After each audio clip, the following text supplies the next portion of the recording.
day that this video is going up, it's been 4 years since Steven Universe Future's final episode aired, and since then, public opinion about the epilogue series has only gotten worse. People who love the original series hate Future, people who hate the original series hate Future, and people whose only consumption of the season came through poorly made video essays really hate Future. And in all of this discourse around the season, I feel like the vast majority of Future has been more or less thrown to the side, while people endlessly debate the same fractions of the story over and over and over again. And that's what I'm aiming to change today. In this video, we're going to go through the entire season and discuss everything that makes this objectively flawed batch of episodes my favorite part of Steven Universe. I mean, I know it's not my fault, but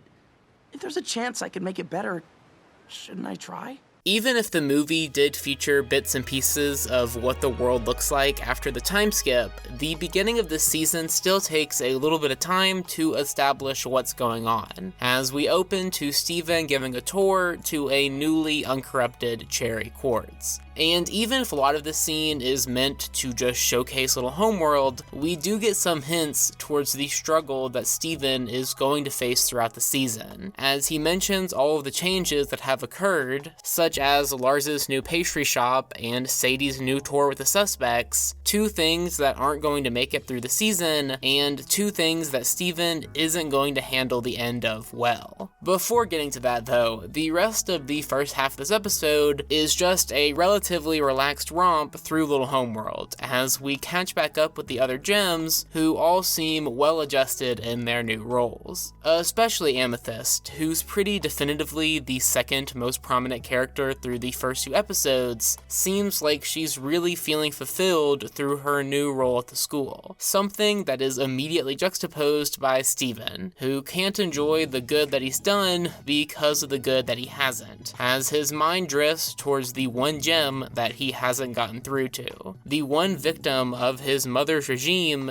that he feels is still hurting. We'll get to her in a second, but first, Amethyst goes ahead and gives Steven the advice that he'll spend the rest of the season trying to ignore. I think you should stop trying to fix everyone.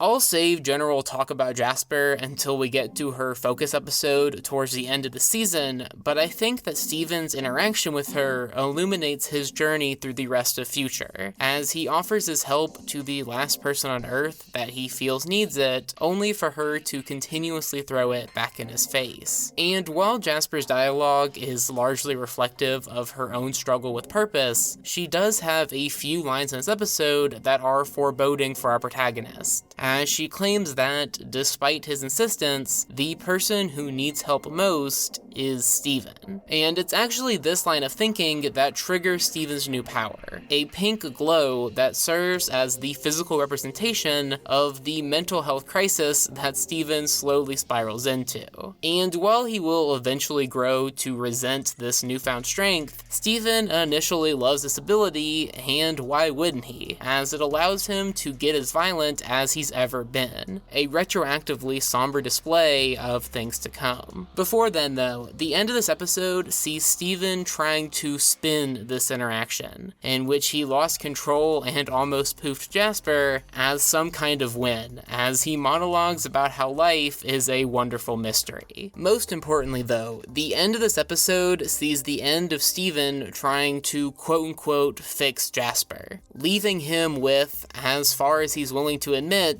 0 problems at the end of the episode. Just like the beginning of the movie, Steven once again believes that he's reached his happily ever after, and just like the rest of the movie, he's in for a rough awakening. We'll get to the second episode momentarily, but first, I just want to take a little break to discuss the general premise for the season, being that, as we'll quickly see, Steven has to learn how to live in a world without some kind of massive threat to be constantly focused on. Throughout the show's show's original run, especially after the first season, the series very rarely actually focused on Steven's problems, but instead on other people's problems that are negatively impacting him. Besides the few key episodes that do take some time to dive into Steven's psyche, as much as people love to make fun of the show's Steven perspective, we really don't get to see a ton of how this is affecting our protagonist, as nearly every other Crystal Gems arc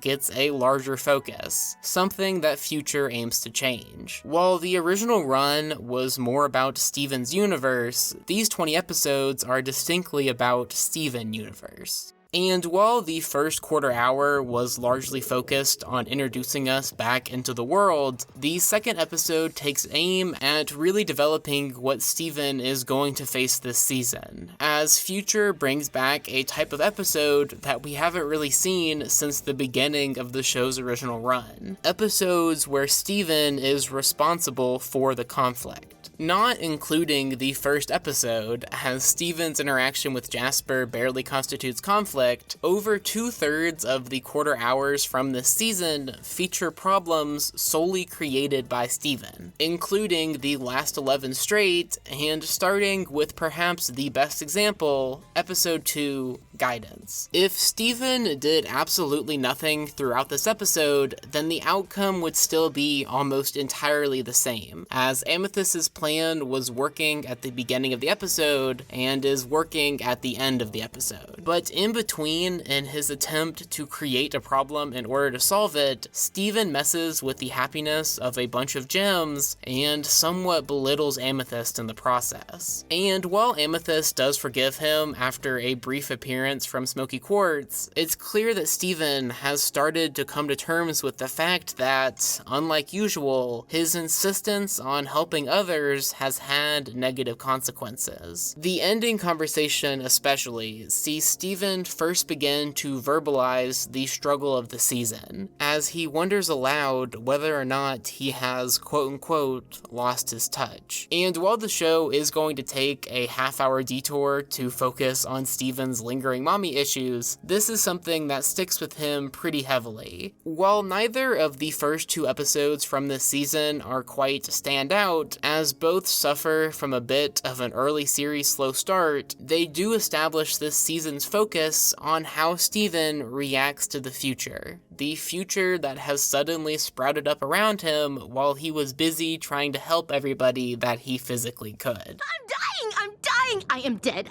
Rose Quartz! These next 2 episodes have a few things in common. Besides just being the first 2 great episodes from the season, and both of them bringing back a thread from a different space story from the original show, both Rosebuds and Volleyball take aim on showcasing how Steven still feels about his mother, and more specifically, how he deals with reminders of the inadvertent yet still horrible things that she has done. To start with the former, while there are other things going on in this episode, such as the return of the Zoomans and the Famethyst, the season's first fascinating idea comes in the form of Steven being confronted with the now unbubbled rose quartzes. And what really makes this so interesting as a viewer is that while these gems were initially shown to just symbolize the consequences of our Rose's actions, seeing them in a form that so closely resembles her forces the audience, as well as Steven, to see them as actual people, and thus the actual people who faced those consequences. Before they even show up, the episode has already shown Steven trying to get rid of the lifelong feeling of his mother always hanging above him, and there's such immediate tension when he's forced to be around the closest thing to her that he's ever had. And while this tension does partially resolve itself with some of the funniest jokes of the entire season, Family reunion! It's impossible, even with this episode's mostly lighter tone, to not feel immensely bad for Steven. As Pearl and Garnet talk about, these gems don't just look like Rose, but they act like her too, with each one being representative of a different part of her. The easiest to spot being the lead Rose's fascination with humanity. But despite every reason to feel immensely uncomfortable around these lookalikes of his dead mother, Steven still tries to push through, as he feels like he owes it to them after they were punished just because they looked like the form that his mother decided to take. This idea of him feeling obligated to every gem is something that's explored a bit more in further episodes, but in Rosebuds, you can see such a clash in Steven between his desire to avoid thinking about his mom and his desire to fix all of her problems, which of course eventually ends with him essentially freaking out, causing his real feelings to spill. And while this conflict does end with a nice little moment where they realize that they are siblings who can bond over the trauma that they have because of their shared creator, this episode begins a trend that spreads across a good chunk of the episodes in the first half of the season, being that alongside a typical happy ending, they also have a bittersweet send-off that showcases Steven leaving this episode a little bit worse than he entered it. In this episode, this comes through him finally figuring out where he wants to put the iconic painting of his mother, putting her in Lion's Mane, where her eyes will be in shadow for the rest of time, further symbolizing the idea that, even when he just learned how he can benefit from talking about his issues with Rose, a part of him still desires to do anything that he can to not have to think about her or what she's done. Unfortunately for Steven, episode 5 doesn't let him do this, and if Rosebuds was a great episode, then Volleyball is a tremendous one. The full past of White's Pearl from the final season of the show was one of the few remaining mysteries heading into future, and I love the way that they decided to handle it in this episode, by expanding on the idea established in Jungle Moon, the idea that Pink was prone to outburst before becoming the calm and heroic savior of Earth. And while this idea was somewhat limited in Jungle Moon to giving us this ridiculously great shot, a shot that is wonderfully recreated in this episode to illustrate Steven's fear of becoming his mother, in Volleyball we see the direct consequences of Pink's temper, as it's revealed to be the culprit behind the title character's injury. Throughout this episode, this idea is really best explored in the comparisons of both Pearl's Pink Diamond related trauma, as while Volleyball only ever knew Pink as a childish god who inadvertently hurt others, and then had to go on and learn about the heroic stuff that she did while she was essentially dead, our Pearl only ever knew her as a perfect leader, and has had to accept the darker side of her past in the years since her death, something that comes together beautifully when they fuse, as through a symbolized version of discussing their trauma, they are both able to work through their feelings towards Rose and come to peace with it, even if they're both still hurting and likely always will be. I love the decision at the end of the episode to not show whether or not Volleyball was healed, even when she shows up later in the season, as it really doesn't matter whether or not she's still physically scarred. What matters is that she was able to talk to our Pearl, and thus was able to begin the process of better understanding what Rose did, how it affected her, and how she can move on despite it. But even with all of that, and the fantastic new location that this one introduces, what truly makes this my favorite episode from the first half of Future is Steven's reaction to all of this. As soon as Volleyball first mentions that Pink was actually behind her injury, Steven goes back into his Pink form, something that continues every time his mother is mentioned, up to the point where he snaps. And when this does occur, when he's forced to once again hear about the harm that his mother caused, we see Steven in arguably the most negative light that the series had ever painted him, as he lashes out and destroys the room, clearly reminding Volleyball of the similar outburst from his mother. While pretty much every comparison between Steven and his mother in the original series had been positive, and were mostly made towards her time as Rose Quartz, at this moment, it almost seems as if Steven is regressing towards the dangerous tendencies that his mother outgrew. Perhaps even worse than pretty clearly bringing up some past trauma, Steven's outbursts also almost get the pearls reset. And even though they do get saved, it's not at all because of Steven. Once again, his attempt to help has only hurt others, and he's had to be bailed out by a different crystal gem. And even if this episode has its happy ending with each of the three sitting on the beach, it's clear that Steven is beginning to lose control of his newly dangerous pink powers, and that the consequences of that loss are only growing in size. Steven!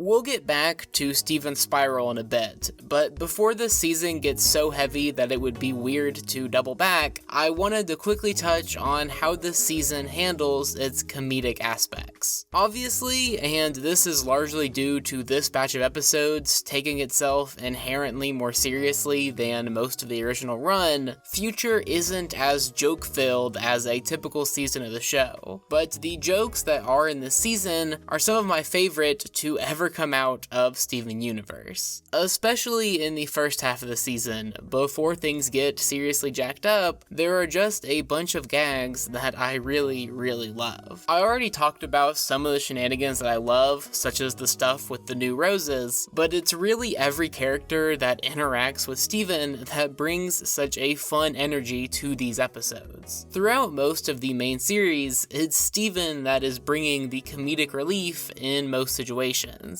as he goofily accompanies any character who happens to be exploring their trauma. But now, given that pretty much everybody besides Steven is pretty settled character arc-wise, we get to see the gems in full comedic force, and it creates some wonderful moments as we say our goodbyes to characters like Lapis or Peridot. Although, as some people have pointed out, this comedy does come at a cost, as the gems are somewhat taken to a goofier level in order for all of this to work. And while this does somewhat amplify Steven's story, as it occasionally feels like he's the only sane character in Beach City, something that mirrors what the character is thinking, outside of any given gem's focus episode, such as Volleyball for Pearl or Guidance for Amethyst, the gems are rarely seen in a serious light. Something that can definitely be a bit obtuse, especially when it occasionally feels like they have to dumb the characters down in order to achieve this effect. In general though, I really like the direction that they take comedically in the season, delivering both a mature take on the humor from the original series, while not completely abandoning the show's goofy tone in order to fit the narrative. Of course though, I'm not going to leave this segment without talking about the fact that, even after countless criticisms have been launched against the show for going off model, this season arguably has the best examples of it, and I absolutely love them. As somebody who adores the way that a show like OKKO is completely willing to morph any character's design to fit any joke or any scene, when they do it in Future, it really helps to offset the darker tone and just create some generally funny frames, while also paying homage to the fact that this is indeed a cartoon, and thus they can have some cartoonish fun every once in a while. Anyway, as much as I would love to keep talking about all the things that this season does that amuse me, this video is going to be plenty long anyway, so let's go ahead and dive back into the season.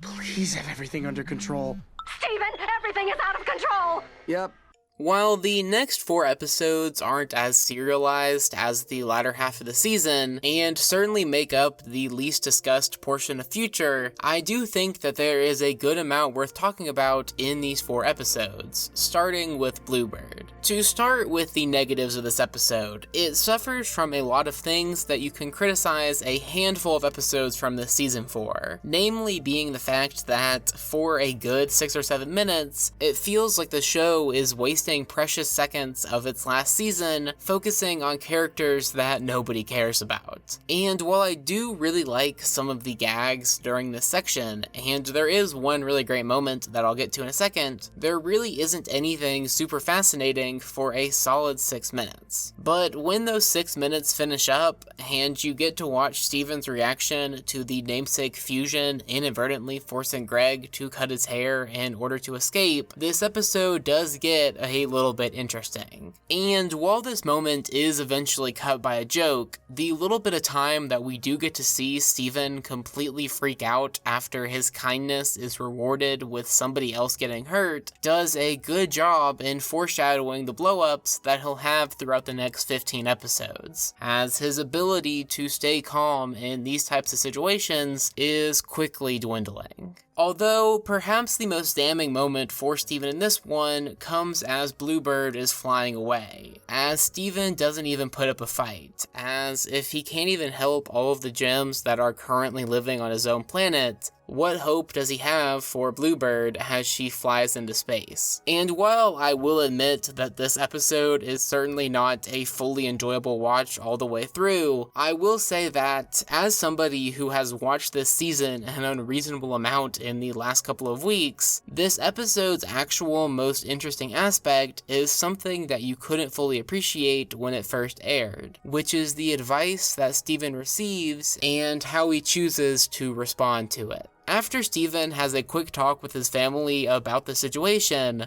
Greg is the only character who tells Steven that, even if Bluebird does deserve another chance, it doesn't have to be Steven who gives it. And despite the fact that Greg tells Steven this, he pretty much just ignores his father and listens to the other gems as they tell him that he needs to give her a chance. And it's this interaction that highlights one of the biggest constants throughout the season, being that Steven is much more willing to accept advice that prioritizes others rather than advice that prioritizes himself. When somebody tells Steven about how he can help somebody else, he drops everything and immediately does it. But when that same person tells Steven about how he can help himself, he doesn't really even process it. Something that allows this episode to more easily fit into this serialized season, although obviously it's not super duper well done if I had to spend 300 words explaining it. And then we have episode 6, a very special episode, which is the Say Uncle of Steven Universe Future, and fortunately, I like Say Uncle too. I think that this is the episode that I've had the largest change in opinion on, as on an initial watch, after the show was already on a bit of a skid with Bluebird, it wasn't exactly great to get an episode whose only connection to the central plot is that perhaps Sunstone making this videotape is representative of Steven's subconscious knowledge that his tendency to help others is harming him. Something that you and me both know is a bit of a stretch. In reality, this episode is a vessel for two things. One, to have Rainbow Quartz and Sunstone make appearances, and two, to let the crew have a ton of fun making a ton of really fun jokes. From Pearl freaking out when Onion turns the lights off, to Garnet being unable to not scare everybody, to the jokes about motion blurring, to Amethyst's quick meta joke right at the very end. I just miss you, man. I haven't seen you for like 11 minutes. This episode just hits with a bunch of fantastic humor that wouldn't really fit anywhere else in the season. And that's what brings me to why my opinion on this episode has changed so drastically since first watching it, which is that I really wanted the season to go in a darker direction, something I felt that this episode, in conjunction with the mostly goofy Bluebird, wasn't really indicative of. But now, with full knowledge of what the second half of the season is, I really have no issue with fitting this goofy meta romp in. And it has more than enough really funny jokes to justify its spot in the season, as well as a great song that we'll get to in a bit. Unfortunately, my hopes and dreams of keeping this video under an hour aren't really compatible with me talking about this episode too much more, but if you are somebody who remembers disliking a very special episode, I definitely think that it's worth revisiting with an open mind. Speaking of fun episodes, Snow Day is probably my pick for the most quote-unquote fun episode to watch out of the 20, and there are a bunch of reasons for this. To start with the easiest to see and hear, the visuals and music during this episode are just unfathomably good at times. To start with the former, I mean, just look at what I'm showing on screen right now. From great visual gags, to breathtaking backgrounds and choreography, to some really terrific off-model animation that creates some really terrific bits, there's just a ton to love here. And the way that it comes together with the music as it introduces each of the Stevens is just so stinking great. Back to the music. While I'll talk about all of the lyrical songs in their own section later in this video, to talk about the instrumental stuff, which I'm probably using in the background of this video, it rocks. No pun intended. And nowhere more than during this episode, and specifically, nowhere more than during Ultimate Steven Tag. The main Steven Tag tune is already pretty great, but the way that they work in the motifs from the different Fusions themes as they appear is just so fantastic. Just some mind-blowing stuff on the visual and auditory front on this one, making it an absolute joy to watch in this season that will become somewhat depressing. This episode does have more to offer than just the stuff on the surface though, as there is also this really sweet story about the gems trying to reconnect with Steven. Throughout Future, there is a constant irony with Steven pushing others away while simultaneously freaking out about his friends drifting apart. And I think this episode does a good job in showcasing that, especially with everything that's already happened in this season. Steven is not exactly in a completely rational state, as he pushes away his family in hopes that running little homeschool will eventually make him happy. Once again, this is another episode with a heartwarming ending, as Steven decides to start focusing a bit on his family, but also an episode with a bit of a foreboding one, as Steven will eventually interpret the situation as proof that leaving little homeschool is the key to getting back to how he used to feel. Moving on, the last episode that I feel somewhat fits into this miscellaneous section is episode 8, Why So Blue, which is our last good look at the character of Lapis Lazuli, and man, do I have some conflicting thoughts about this one. On the one hand, there is a ton of really cool stuff here, from the outrageously beautiful backgrounds, to the fun nice versus mean Lapis shenanigans, to the tremendous show of strength right at the very end, but the entire time that I was watching this episode, I couldn't help but feel like it was missing something. Sure, it does have a neat bossa nova inspired song, but the lyrics and placement in the episode makes it feel kind of empty. Sure, I really like the premise of Lapis being forced to reckon with who she used to be and what she used to do, but the episode doesn't really do anything interesting with it. Sure, Lapis is a pretty neat character for the only non-Steven focused episode in the season to take a look at, but she really was such a better character before she became 90% comedic relief. Sure, this episode is still a pretty good watch, and spoiler, I at least like every episode in this season, but there really was such a significantly better version of this episode that we're just never going to get. While I do kind of think that the best choice was to tie Lapis's struggle to figure out who she is post-Malachite with Steven's struggle to figure out who he is post-war, or going the incredibly risky route of doing another story with Jasper, if they were going to do this episode, I really think that it should have been more focused on Lapis's guilt for the planets that she had destroyed. There is a quick line about it right here at the beginning. I used to terraform planets without thinking twice. I wonder what I destroyed. But an entire episode dedicated to this facet of her past would have been really, really appreciated. But alas, at least we got some new Lapis designs. Anyway, enough vaguely happy episodes, let's go ahead and get to the real depressing stuff in the back half of the season. Please don't leave. Don't leave. While this doesn't quite apply to its climax, something that I really love about the beginning of episode 9, Little Graduation, is the subtlety of it. From the really well integrated non-binary representation, to the facial expressions being killer throughout, and most of all, to this conversation between Lars and Sadie in the former's pastry shop. There could have been a version of this episode where Lars and Sadie have both completely moved on and Steven is just on about nothing, but I'm really glad that that's not the quarter hour that we got. Even if this episode doesn't highlight it directly, it's clear from his expressions, as well as his attempt to leave right after the actual graduation, that while Lars has accepted that Sadie would rather move on, he's still hurting. The other stuff from the townies is great too, from the song that I'll get to in the next section to the goofy phone jackets bit, is just a nice send-off to the citizens of Beach City as the remainder of the series takes aim on Steven. And finally getting to our protagonist, the actual reason that this episode is as impressive as it is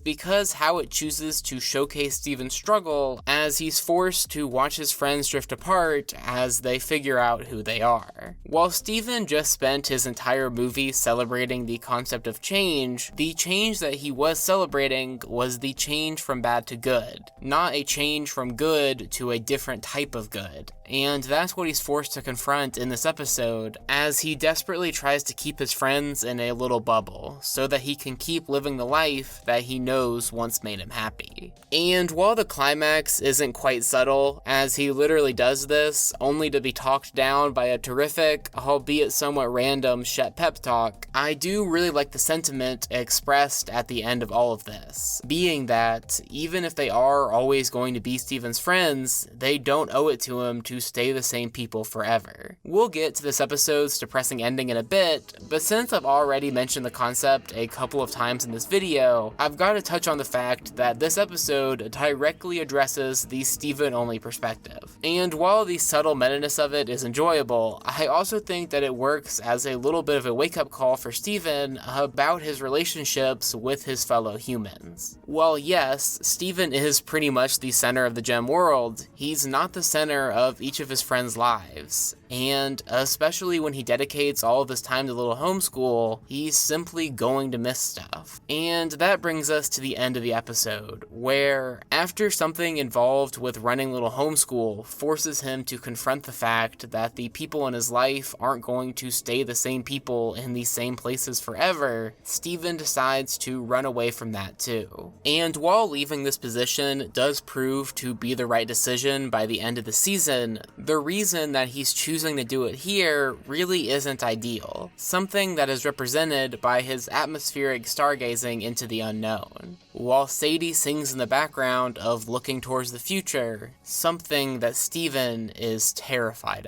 of. Speaking of which, episode 10, Prickly Pear, doesn't take long to bring back Steven's fear of his friends leaving him, as his new gardening hobby reveals itself to be problematic as well, as he's named each of his plants after a different townie and has more or less swapped them out with their human counterparts in his brain. And this brings us to something that is shown throughout the entire season, but I think is best exemplified in this episode, which is how the series handles the gems trying to help Steven as his spiral continues. At the end of this season, Future will try to make the point that the gems could have done more to help Steven throughout these 20 episodes. And while Prickly Pear certainly does show the gems pretty definitively taking some missteps, I think they do a good job in showcasing that Garnet, Amethyst, and Pearl really do want the best for Steven and are willing to do whatever it takes to make that happen. They just can't quite figure out what exactly it is that they need to do. For example, in Snow Day, part of the message from Steven is that the three of them are somewhat suffocating him, and that they have to respect the fact that he's growing up. Something that directly feeds into their response in this episode,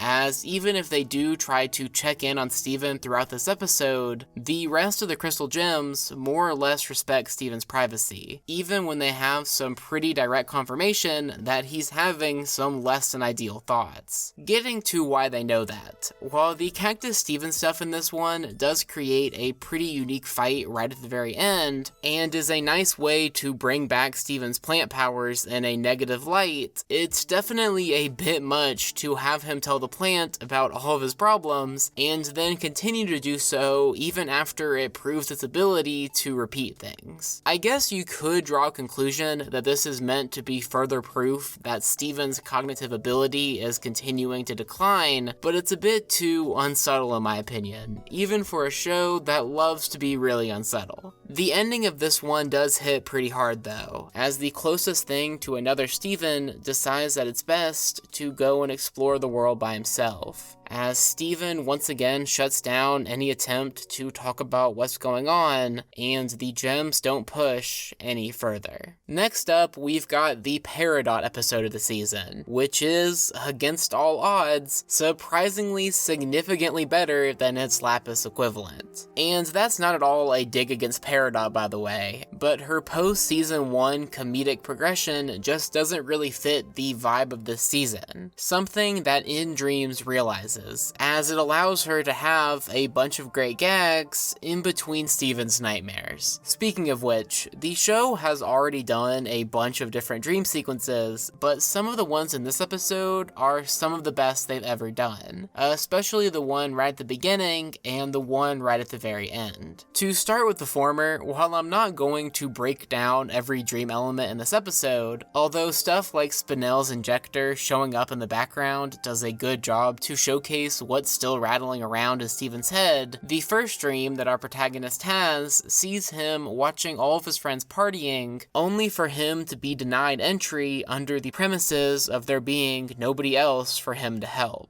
This dream is pretty clearly representative of Steven's fear that his usefulness has run its course, and now everybody else gets to enjoy being the better person that Steven helped them become without him. This dream will be expanded on in a bit, but first we get about 8 minutes of this episode fitting in as many jokes about TV reboots as possible, and I think they're all pretty great, especially when Steven incorporates his self-insert. And while this episode does leave quite a few questions about Steven's new power unanswered, such as why does his first dream show up in the middle of the day, or why does Steven dream in third person, the general concept does allow for some pretty neat stuff. It's the ending of this one though, as we reach Steven's final dream, where it truly becomes fantastic, as he seemingly wakes up from his last attempt to reboot the reboot. I really love how the episode places Steven in his old bedroom at this point, as it's such a clever way to indicate to the audience that he's still dreaming, while Steven doesn't know it until he sees the somewhat spooky Peridot jump scare. And while during this section there is some imagery that is just absolutely bonkers, especially as Steven tries to reach Peridot from across the giant television screen, it's actually the writing during this moment that I think takes the crown for this episode's most impressive aspect, as Steven begs Peridot to not leave just because there isn't a big threat anymore, to not leave just like everybody else. Throughout this season, Steven will have a couple more of these types of open moments, but I'm not sure that any of them hit as hard as this one, as you can tell that the suddenly cheery Steven of In Dreams has been a facade, as he's just as tired as he left the end of the last episode, and that he's just been trying to do whatever he can to try and keep Peridot around. Of course, even though Steven is saying all of this to dream Peridot, her real-life equivalent sees it all too, as we get probably my favorite interaction between the pair in the entire franchise, as they decide that they can still have a good time watching a bad reboot as long as they do it together. Of course though, the good vibes from the end of this one aren't going to last very long,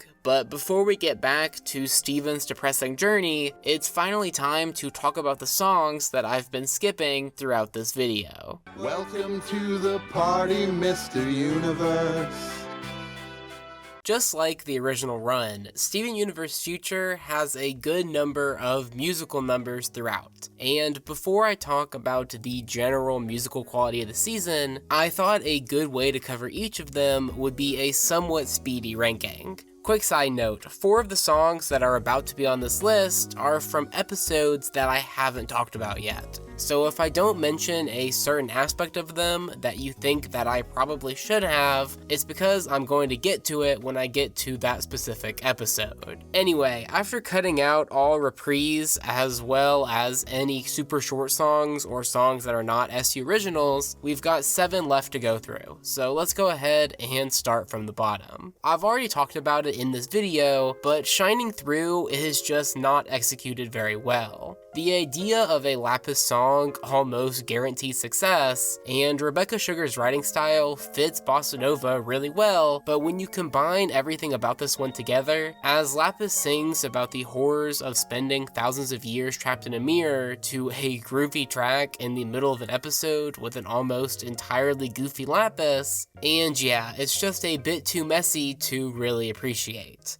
Speaking of which, the tidying song comes from the barely seen Rainbow Quartz 2.0, and while it doesn't strive for any thematic revelations like the songs on the rest of this list, it's just got a completely unique sound for the series, and a great sound at that. Such a rhythmic Mary Poppins vibe to this one, and a great real first look at the fusion. Wrapping up these songs from episodes that we've already talked about, Sadie and Shep's Looking Forward, besides just sounding good, also does a good job in filling its dual purposes of both tying a nice little bow onto Sadie's character, while also backing up Steven's depressive stargazing. The flute is a really nice way to give it a unique sound too, and the whole thing does a great job kicking off the arc of the second half of the season. Next up, we have surprisingly the only time in the season that Steven sings, with I'd Rather Be Me With You. And while this song becomes a bit of a hard listen if you know what comes immediately after, there's no denying the fact that it's every bit adorable as it is catchy, and that, as proved in the movie, it's always so nice to hear Zach Callison use Closer to his actual voice to sing. The next 2 songs in this list are actually ones that I've already talked about in different videos. So if you want more specific thoughts or in-depth lyrical breakdowns, you can check those out. But for now, to quickly talk about My Little Reason Why, it's just so nice to finally get a Blue Diamond solo song, even if we literally had to wait for the franchise's final original song. Such great vocals on this one to accompany these dreamy lyrics, as it delivers the closest thing in musical form to the high that Steven is currently experiencing.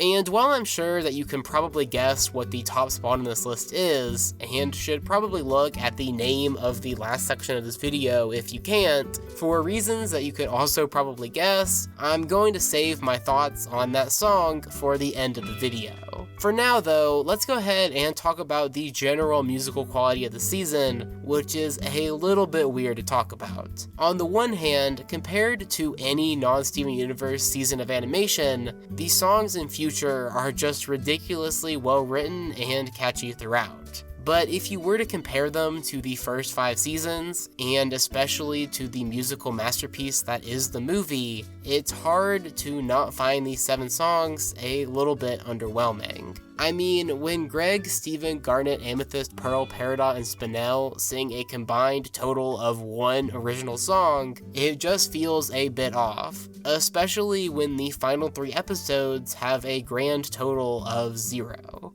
It's not a huge disaster for the season, but it is a little bit odd, although I get the idea that it might have seemed a bit much for a depressed Steven to sing about how depressed he is. Speaking of which, let's get back to our depressed protagonist as Connie decides to finally enter the season. Steven, are you sure? Yeah. I'll call you tomorrow at lunchtime. Throughout the first 11 episodes of the show, it doesn't quite make sense why Connie just isn't really present. But as soon as episode 12, Bismuth Casual, comes around, it becomes more than clear why. Among the other things that the movie does to help set up Future, we also get to see what Connie and Steven's relationship looked like immediately before the events of the season. So when we see how tense things quickly become in this episode, it's clear that this isn't something that had been building up throughout the last 3 years, and is instead more of a result of Connie being busy during arguably Steven's biggest time of struggle. After a brief moment of friendliness between the pair that mostly serves as a quick reminder that in a show with a bunch of jacked up characters that Connie is doing pretty great, the episode begins discussing some of the things that Steven has missed out on while he was busy saving the world, as he doesn't know how to skate, doesn't really know what school is, and definitely doesn't have the ability to talk to new people, as he awkwardly fumbles his first conversation with Connie's friends. Speaking of which, as soon as Connie's friends mention that they want to skate with her, something that Steven can't participate in, his instincts to help others at all costs immediately kick back in, as he tells his friend, who just finally got a chance to hang out with him, that she should just go on without him. Eventually though, in what is somehow not even this season's best example of Connie probably being its best character, she convinces Steven to fuse, as the pair enjoy a nice and not too subtle callback to Alone Together, as well as our last completely positive ending for quite a bit. And while this episode might be one of the most boring of the season, it does do a good job setting up the decisions that Steven makes in the next episode. After seeing about 11 straight episodes of his life sucking without Connie, followed by about a minute of pure joy with her, it obviously makes sense that Steven begins to link feeling like his old self with being with his girlfriend.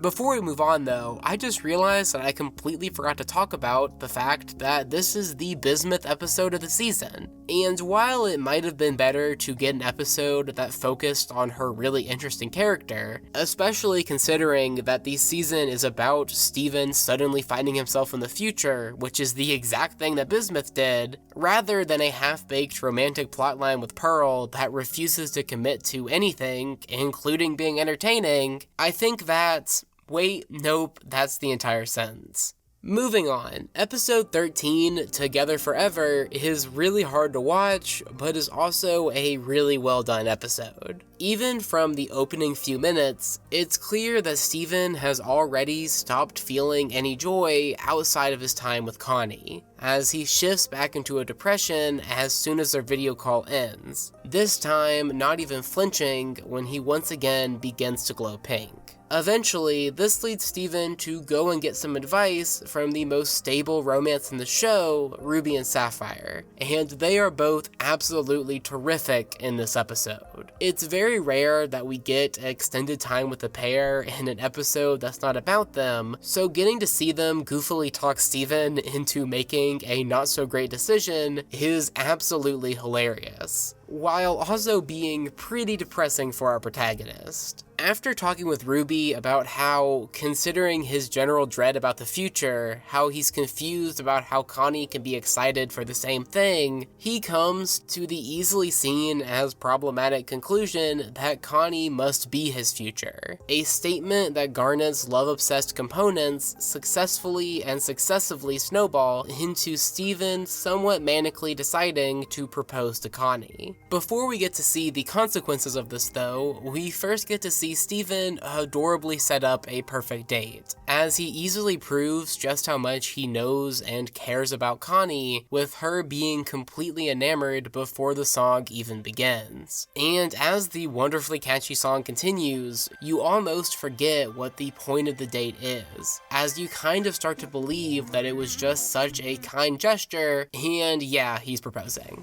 And yeah, it gets worse before it gets better too, as while it was only implied before, Steven straight up tells Connie about his plan to live the rest of their lives as Stevani, about his plan to have Stevani take over the future that Connie had planned for herself. Obviously, just like everything else, Connie handles this as well as she conceivably could. But even with the nicest of no's, Steven still immediately breaks, as his first attempt in forever at doing something for himself has backfired. As he sinks back into his old ways of prioritizing everybody else, ensuring that a now fairly concerned Connie gets back to her life so that she doesn't have to see Steven turning pink and shutting down. And while this episode could have ended with Steven laying in the sand for hours, it instead decides to go with even more of a bummer ending, as Garnet tells Steven about how he shouldn't have trusted Ruby and Sapphire, and how Connie can't fill the hole in his life. Two things that are true, but also two things that just aren't entirely helpful, as she inadvertently talks down to a Steven who has already declared himself tired of her high and mighty advice. In general, this episode marks a first for Steven in the franchise, as by the end of it, he has completely given up.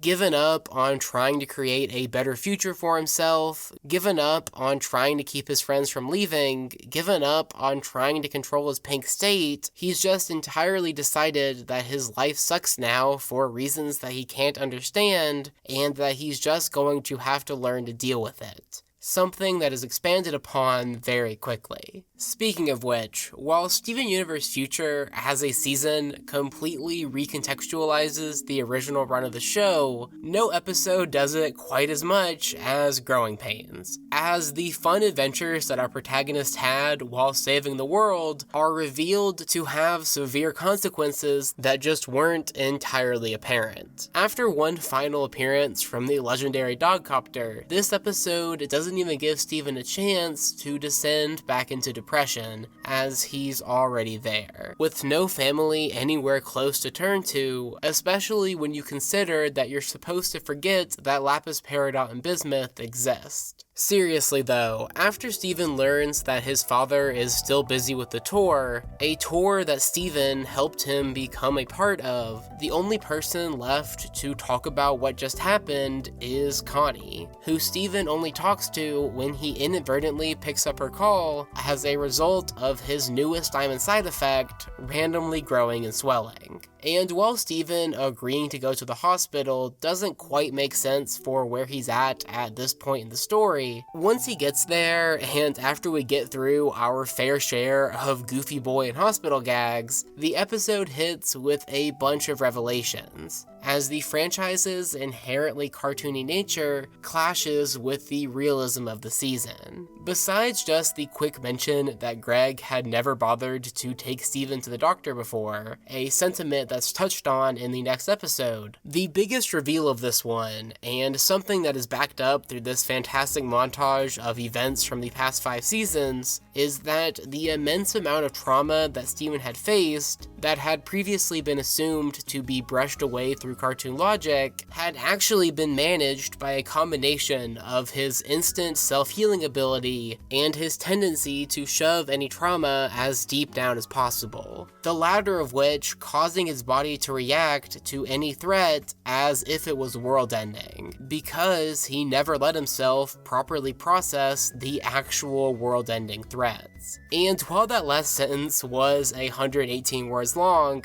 the general concept of this one can be summarized as Steven learning that even once he deals with them physically, he'll always be affected by the events of his past. And while Greg eventually shows up after Connie calls and becomes a good dad for a bit, albeit with some mistakes in execution that are quickly followed up on, this episode does such a good job in establishing that, while Future has shown the events that triggered the spiral of Steven, this is something that had been building up to for quite some time. Before moving on to the next batch of episodes, I do want to quickly talk about something that I really love about this season that is best exemplified here, which is that in a batch of episodes about mental illness, Steven Universe still refuses to romanticize it. Unlike some other cartoons, which I'm not going to name, that show depression as this thing that makes you emo and poetic, Steven becomes an ugly mess who's hard to watch as he makes irrational decisions and hurts his friends. Something that caused a good chunk of viewers to immediately write off this season as it turns good boy Steven into a jerk, and something that anybody who has ever been in Steven's shoes or has had an extended interaction with somebody in Steven's shoes will greatly appreciate. It's just something that I feel greatly contributes to how this season is viewed online, as it immediately creates this divide in the audience between people who get what they're trying to do here and people who just simply don't.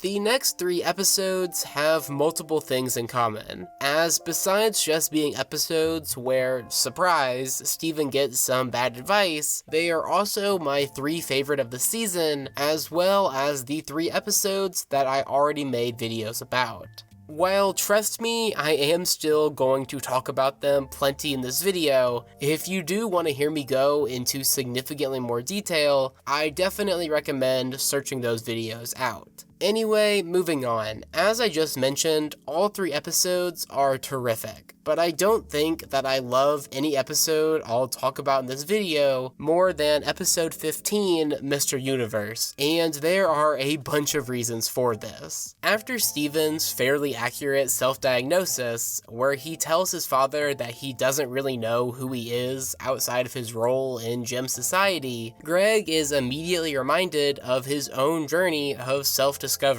as he tells Steven that what he needs to do in order to feel better is to go out and see the world. Now, the reason that this is so interesting is that, despite the fact that the title of this section isn't a lie, the ending to Steven's journey in this season is going to be him going out into the world to figure out who he is, just not in the same way that his father did. Before then, though, we get a fun father-son montage set to Dear Old Dad, which, if you ignore the fact that it's another example of people in Steven's life wanting him to revert to his old self, and thus to restore their old relationship with him, showcases Steven slowly starting to smile again, as spending quality time with his family is something that the season constantly portrays as a good thing. What isn't exactly great for Steven, though, is when his father ignores his son's plea for some good advice as he plays Steven the song that helped him find himself and the song that turned him into a universe. As you know, if you've watched my video about this episode, this song is objectively insanely well written for reasons that I don't have time to get into for this video, but it's also a song that immediately causes Steven to snap. Going back a bit before this moment, when Steven is exploring his father's house, we learn that Greg grew up in an extremely strict household, which ultimately caused him to rebel and become Mr. Universe.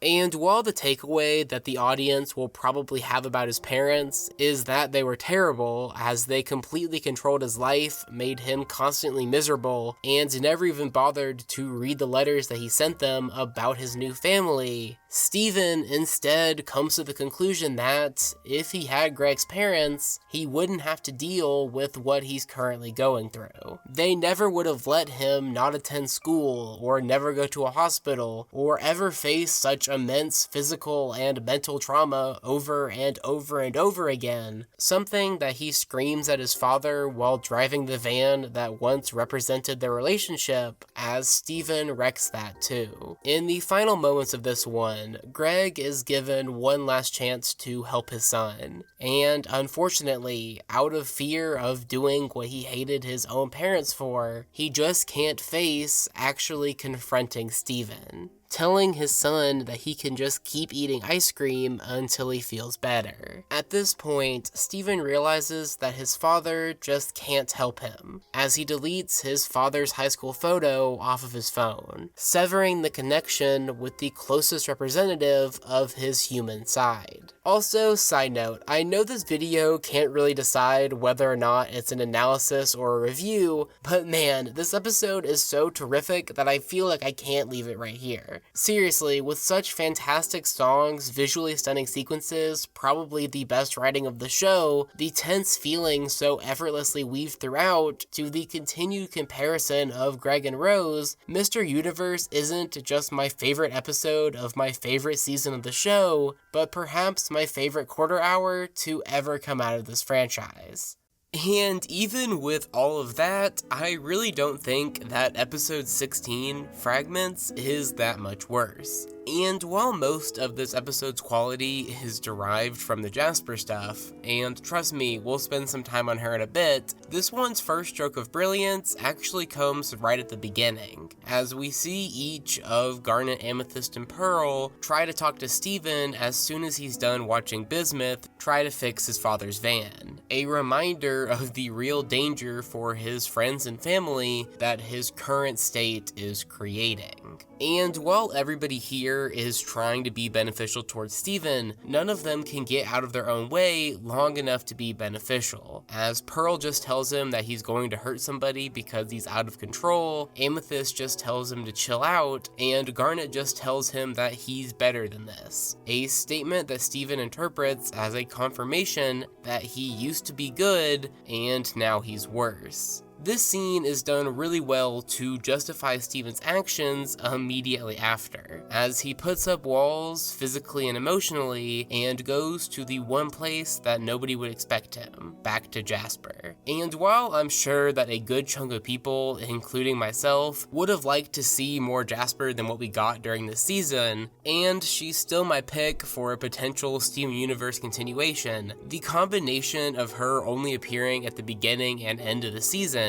as well as her not really having an arc, allows us to use her as a reference point for how much the protagonist had changed. Despite the fact that it's pretty much the same Jasper in the same location, the interaction between her and Steven looks entirely different, as Steven just currently doesn't have the energy or the confidence to prevent Jasper's ideology from slipping in. And while the show goes through fantastic background after fantastic background, we get to watch Steven completely fail to fight against Jasper's influence, to the point where he agrees that the only way to stop his violent outbursts is to get to the point where they aren't even outbursts anymore because they're just considered the norm. And while the training montage that follows has some great shots and some great gags, and the progression of Steven into his final form for the episode is done really well, we all know that it's the ending of this one that elevates the entire thing, starting with the final fantastic fight to come out of the franchise, and possibly the very best. After Steven begins conflict for the sake of conflict, something that would have appalled the character of a mere 15 episodes ago, the first chunk of the fight sees Steven playing things somewhat safe. A strategy that immediately rewards him with a helmet to the head, something that hits quite a bit harder, literally and figuratively, after the events of Growing Pains. And it's at this point, as Jasper successfully gets under Steven's skin, that we see the full extent of his power for arguably the first time in the franchise, as his shields turn to weapons and his pupils into diamonds. The choreography during this one is just so terrific for a non-action show, as you feel Steven getting more and more aggressive, with that aggression being immediately met with praise. Eventually, as Steven gets lost in the first thing that's allowed him to feel anything since getting shut down by Connie, he begins to lose control.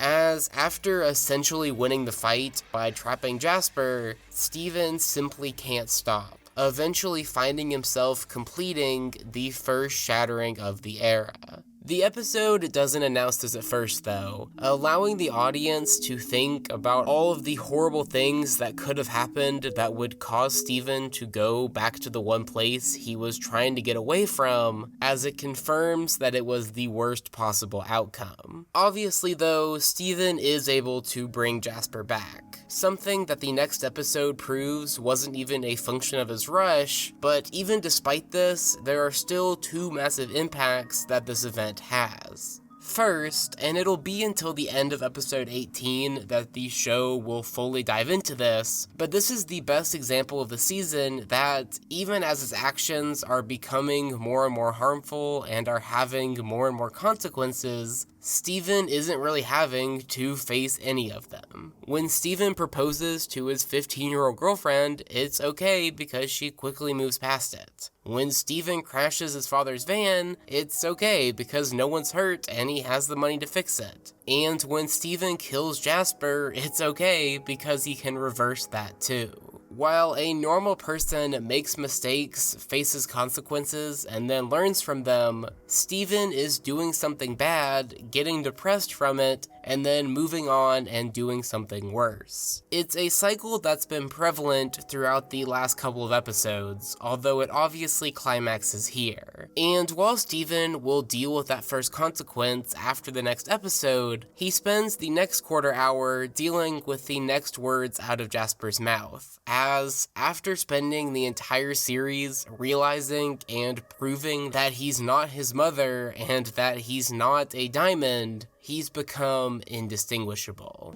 My diamond. No.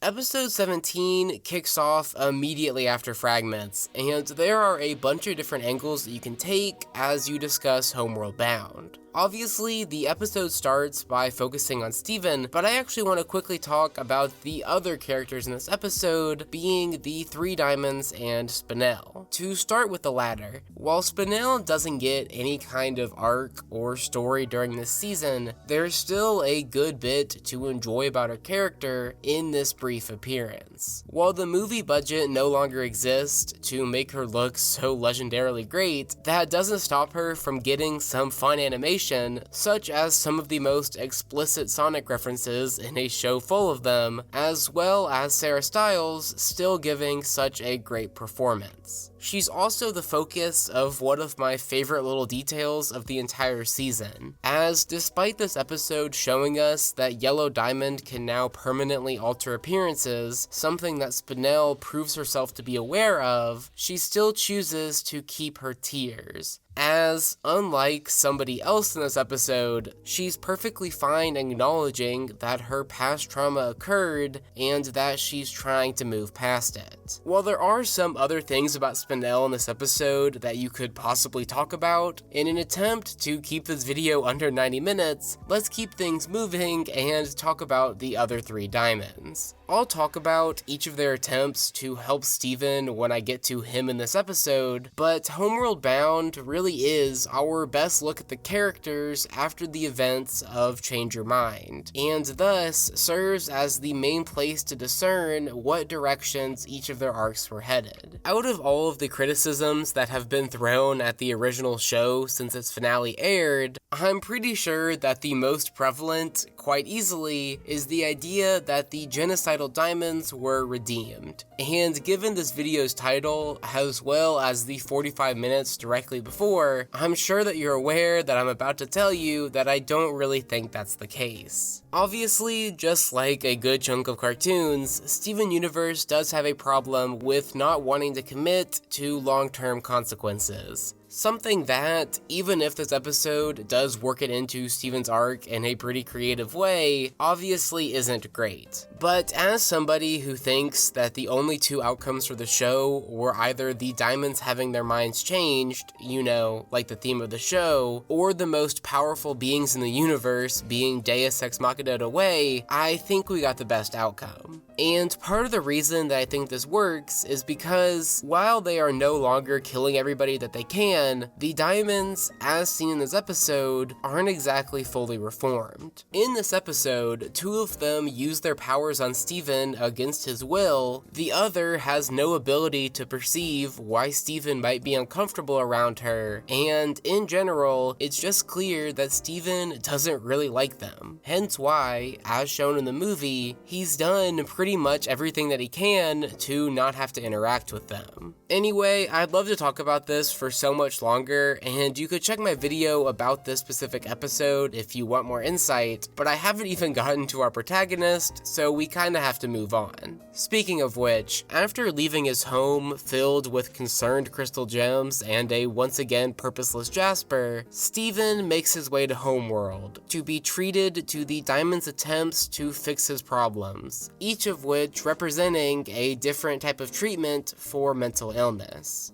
First up is Yellow, who offers Steven a physical solution to his problems, but a solution that obviously still leaves him pretty mentally jacked up. Next up is Blue, who offers Steven a pretty clear magical substitution for medication, something that, while temporarily helping him feel better, ultimately leaves him still feeling empty, and when he does eventually come back down, he feels worse than he ever did before. Also, I know I already talked about it, but I can't go through this episode without bringing up how good this song is. I mean, seriously, it's just ridiculously well performed. And while both of these interactions are quite illuminating about Steven's current condition, the clear highlight of this episode comes as he goes to see White Diamond, whose new power is revealed to be a perverted attempt at empathy, as she offers Steven a junked up version of self-reflection as he can talk to himself as a diamond through her body. And while this does sound like it could possibly be helpful, as the person best equipped to help somebody in Steven's situation is probably Steven, it instead just gives a character who was running away from their diamond side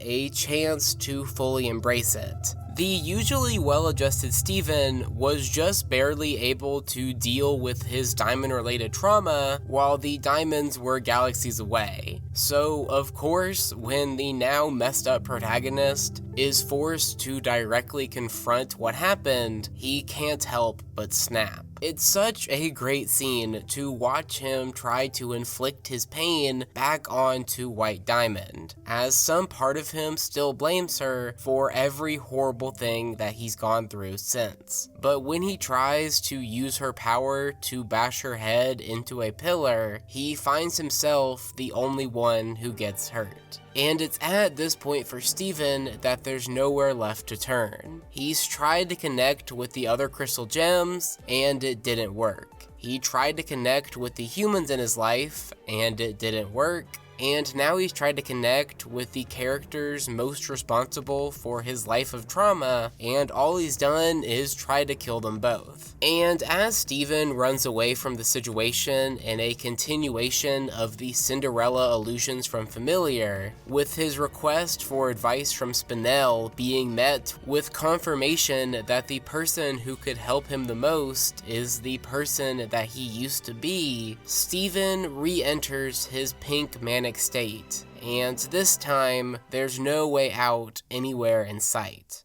Well, it's us. It's always been us, and you never knew. I always knew. Everyone knew. Alright, after all of this time, we're finally at this video's final intermission. And while I would love to spend this time ranking the songs again, instead I want to talk about a sentiment that I think permeates throughout all discussion of this season, being the idea that this season could have gone down two very different paths and chose the one that they knew would be less popular. In a different universe, this season would function more like the other seasons of the show, as there would be some type of brand new threat, whether that be a gem like Emerald or some type of new alien, that Steven and the gang would spend like half of the episodes fighting, with the other half being focused on wrapping up every loose end. And while in this universe, this season would probably be met to a better reception and would definitely have significantly less hate, and I also get if what I just described is what you wanted Future to be, I think that you can probably tell by now why I prefer the structurally weird story that this season chooses to tell. A story that is genuinely unlike anything else in animation. And that's of course not to say that Future doesn't wrap up any loose ends, but this is definitely a season that is focused on telling this story about Steven and is less concerned with being a perfect epilogue series. Originally, this section was going to be a bit longer, but also, originally, this video was going to be under an hour.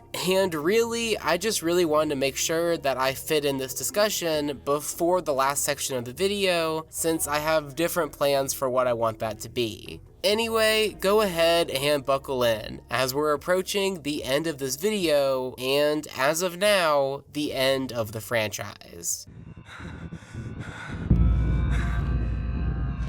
No,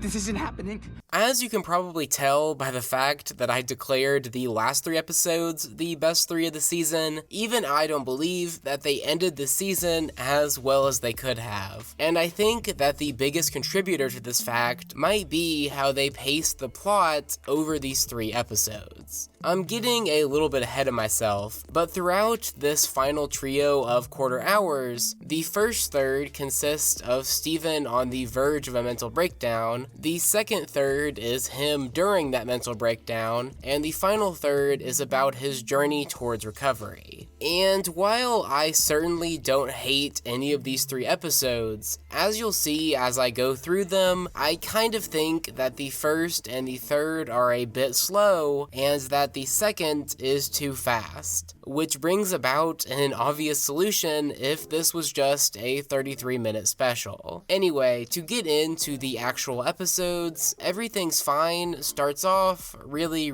well. While Steven talking to Connie does a good job in setting up the ending, it's him seeing his diamond pupils in the reflection of the television that kicks off one of my favorite scenes of the season, as he finally mentally breaks, running out of people to talk to about his mental crisis, and despite the fact that he's now permanently pink, simply deciding that he's just not having a mental crisis. He is Steven Universe, and what Steven Universe does is help people, not need help. It's just such a great culmination of not just the last few episodes, but of the season, as he finds himself unable to handle anything else, and therefore just gives in. And then the next 6 or so minutes just kinda drag. Seriously though, while there are some well-written moments as everybody in Steven's life tries to gently encourage him to open up, it's just that, especially after Steven goes to little homeschool, there are just a bunch of scenes that are the exact same thing.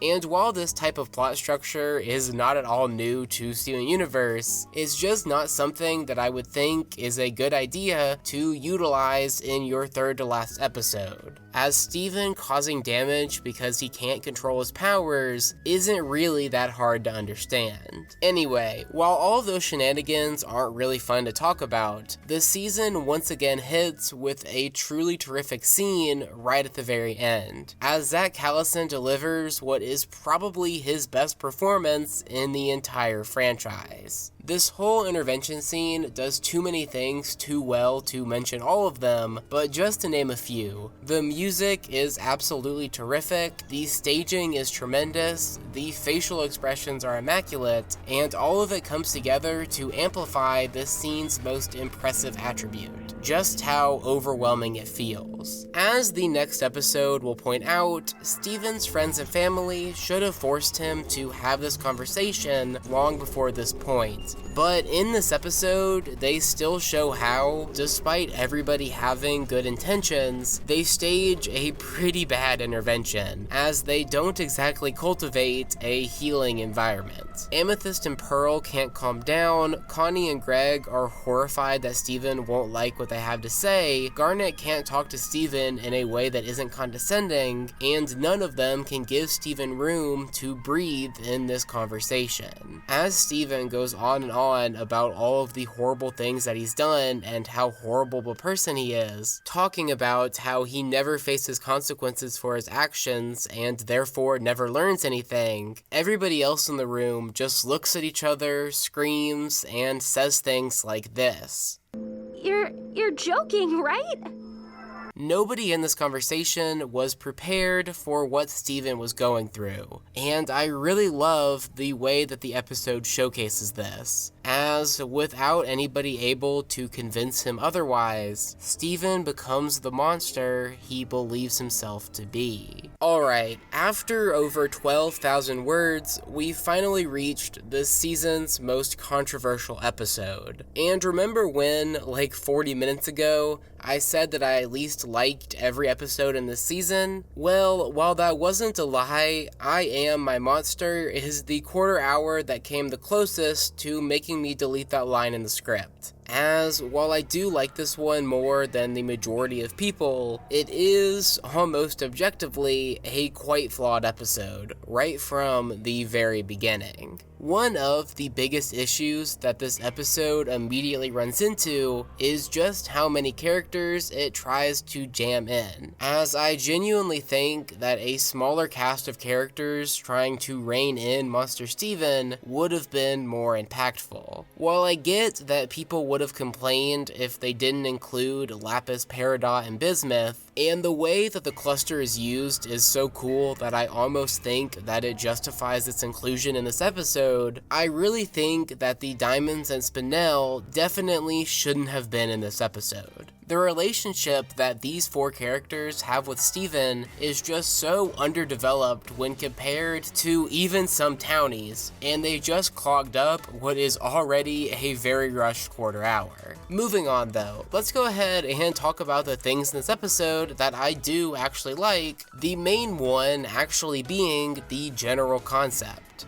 Besides Monster Steven just having a sick kaiju design, essentially removing him from this episode allows for the episode to focus on how the other characters view Steven. Something that really works to prove the idea that, as the last 18 episodes proved, this isn't something that Steven can get through by himself. And this brings us to the main thing about this episode that's worth talking about, and what is simultaneously its best and worst aspect, the dialogue. Sure, you can always nitpick things like the pacing or the fact that there isn't a song, but what was always going to either make or break this episode was its writing, and it's a mixed bag. Before getting into specific examples, let's quickly talk about what this episode is trying to say. The realization that the characters come to in this episode is that all of them, albeit subconsciously, can't stop making everything about themselves long enough to help Steven selflessly, like he did for all of them,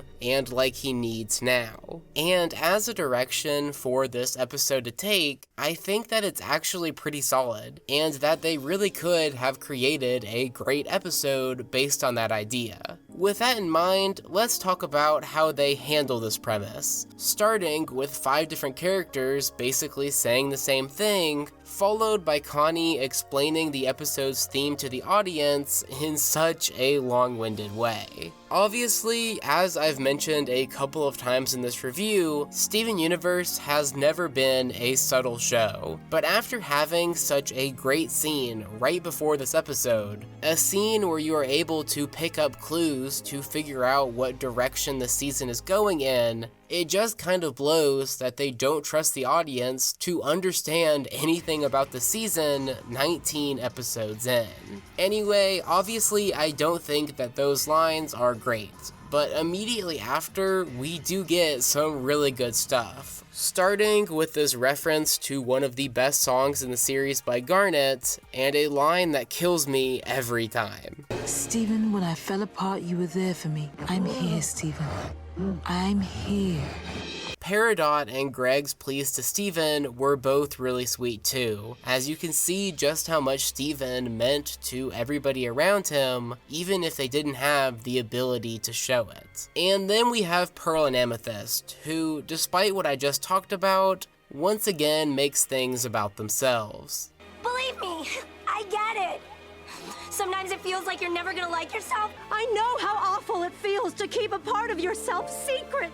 And while I do obviously understand why them having similar experiences could help them help Steven, it just feels so clunky here, as if these lines were written before Connie's speech. Of course, though, perhaps none of this matters if they nail the last minute or so. And while it certainly isn't perfect, I do think that they do a good job of hitting you in the feels, as Connie finally breaks down his kaiju exterior, with the most emotional part of the episode easily being Steven just sobbing into Lion, knowing that he has a long road ahead of him. And before we get to that long road, let's talk about this episode in a broader sense, and more specifically, what this episode isn't. As you can hopefully tell, this season is a very personal deep dive into Steven's psyche, and this episode is a very cinematic and quick skim over everybody's relationship with Steven, with him not showing up in human form until right at the very end. At the end of this episode, while Steven is no longer a pink Godzilla, he is still struggling and really isn't in that much of a better place than he started the episode. Instead, it's just that everybody around him has finally figured out what they need to do in order to help him feel better. They need to be a Steven to Steven. While obviously this episode isn't perfect, and I've spent most of this section complaining about it, I really do think that they do eventually stumble into the feeling that they were going for, and that feeling is pretty sweet. The final episode of the season, fittingly titled The Future, is the opposite of the episode directly before. Whereas I Am My Monster is about a key event that caused Steven's friends to learn how to help him, The Future is about one moment in Steven's long journey to learn how to help himself. Whereas I Am My Monster is a bunch of huge shots and dramatic moments strung together, The Future is a much quieter affair. And whereas I spent like a solid 3 minutes talking about all of the ways that I Am My Monster could have been better, The Future is about as great as it possibly could have been. As I mentioned before, this episode takes a look at just one step, neither the first nor the last, that Steven is taking towards ensuring that his mental health is in a better place, as he makes the decision to move out and explore the world,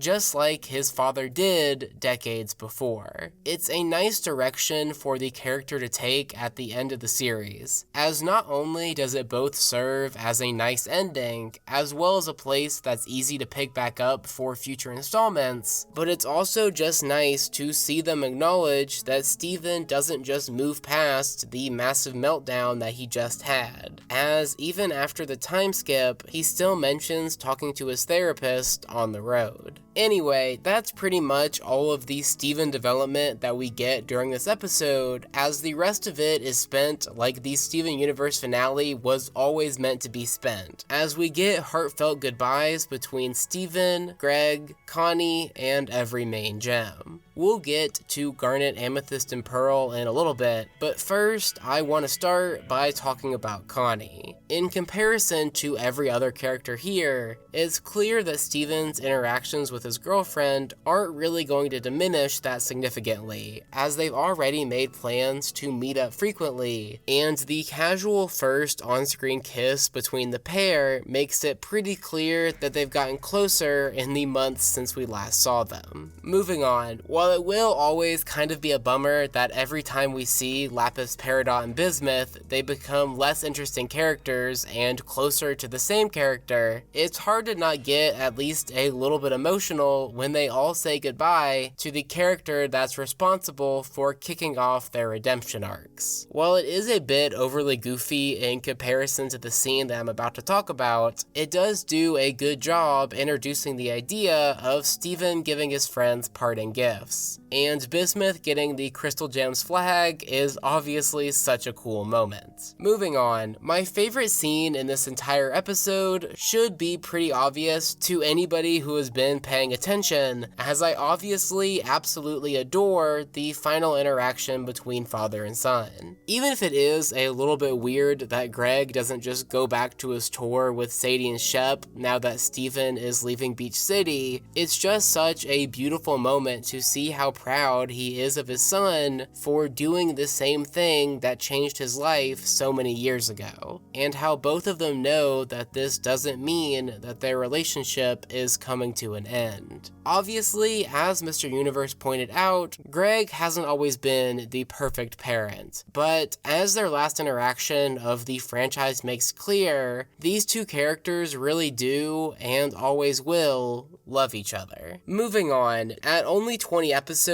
Steven Universe Future simply didn't have time to wrap up every single arc, and unfortunately, Jasper is pretty clearly the biggest victim of this. And while I am glad that the show doesn't try to give her some type of happy ending right at the very end, it still does feel a little bit insulting for her last appearance to feel so flat, as you kind of start to wonder if it would have been better if she wasn't in this episode in the first place. Anyway, it's finally time to talk about Garnet, Amethyst, and Pearl, who kick off this episode with their own rendition of the franchise's first ever song, Cookie Cat, which all three voice actresses make into a ton of fun. Quickly after though, we learn that the three gems closest to Steven have decided to not react to his departure, knowing that, through Garnet's future vision, that their tears could keep him from leaving. And yeah, this is a pretty clever idea, as besides just serving as some type of conflict for the episode, as well as the basis for some great humor as Steven thinks that they just don't care about him, it also bubbles up all of the emotions for such a great cathartic release to end the franchise. And while this season, and therefore this video, have been more focused on Steven and less on the cast as a whole, it is still really meaningful to see the last interaction between these characters. And I think that, in a very Steven Universe way, that the future delivers as an emotionally driven finale, with Steven driving to the next chapter of his life as the credits play and you get to hear the lyrics of Being Human with the full context of everything that Future has to offer. Because you're going to be something extraordinary. You're going to be a human being. Unlike other people who run their channels in a more sane way, I almost exclusively work on a single video at a time. And while this does keep things pretty organized, it also means that, in order to keep a weekly upload schedule, my last 5 videos were fully finished before I ever started work on this one. If you're wondering why I'm bringing this up an hour into this video, it's because I want to get across just how much time I've spent with this season. As for over a month, it's pretty much been the only piece of animation that I've watched, as I've watched it over and over and over again. And during this time, as I've probably gone a bit crazy, the constant in this process has been the ending tune of every episode, and number 1 on that song ranking from like half an hour ago, Emily King's ethereal Being Human. Just like the credits music from the original show, as the season progresses, so does Being Human, as we hear more and more of the songs and more of the lyrics, as it becomes more and more obvious what this season is about. It's about Steven learning what being human truly means. emotions. Everything from having to deal with friends and family moving away, to people not understanding that you've changed, to just everything that every human has to go through. Steven is not a normal kid. He doesn't go to school, he doesn't have a nuclear family. As White Diamond bluntly tells him, there's nobody like Steven Universe. There's nobody who fully understands what it's like to be him. Greg, Jasper, and everybody else can try to tell Steven what worked for them, but everything just gets worse and worse. While learning how to be human is a universal experience, it doesn't look the same for everybody. And it's this journey to figure out what being human looks like for Steven that we see him embark on in the finale. As she described in her tape from the Fantastic Lion 3, she didn't do it so that he would get the experience of being a gem or fighting the war that she started. She did it so that he would experience what it means to be human. And I think it's really beautiful how, in this way, Future ties the entire franchise together. While I'm sure that it didn't sound like it in certain points of this video, I do truly understand why some people don't like this season, and why I did try to bring up relevant criticisms throughout, I still definitely glossed over some very valid criticisms, and just in general, there's no amount of words I can write or points I can make to convince them that this imperfect season is something else. In addition to this point, there are just some people who love the original Steven Universe for different reasons than I do, and for attributes that Future simply doesn't have. So while it would have made for a more fun video, it's hard for me to say that you're entirely wrong and dumb and stupid if you don't like these 20 episodes. But just like every single video that I make, this however long rambling is about how I feel about the season, and I genuinely find it to be such a unique piece of animation that feels like it had to fight all odds in order to exist. Cartoon Network would have never greenlit a 20-episode deep dive into a single character's mental health as he fails to handle the changes in his life unless the creator of a different popular show was willing to make it happen. At the risk of alienating fans of the original series, Rebecca Sugar and the rest of the team created a season that, while I would argue that it preserves many of the themes and stylings of the first 5 seasons, successfully elicits a completely different set of emotions. A set of emotions that I personally found to be immensely challenging, yet immensely satisfying. Watching Steven, after 5 seasons of fantasy challenges, go through such a realistic mental health crisis is somewhat of a surreal experience at times, but it's something that I've thought more about since watching than anything from the original seasons. It's pretty rare for any animation to personally affect me as much as Steven Universe Future has. So thank you to Rebecca Sugar and the rest of the Crewniverse for creating something that is genuinely special, genuinely thought-provoking, and genuinely magnificent. Anyway, somehow, that's about it for me. Thank you so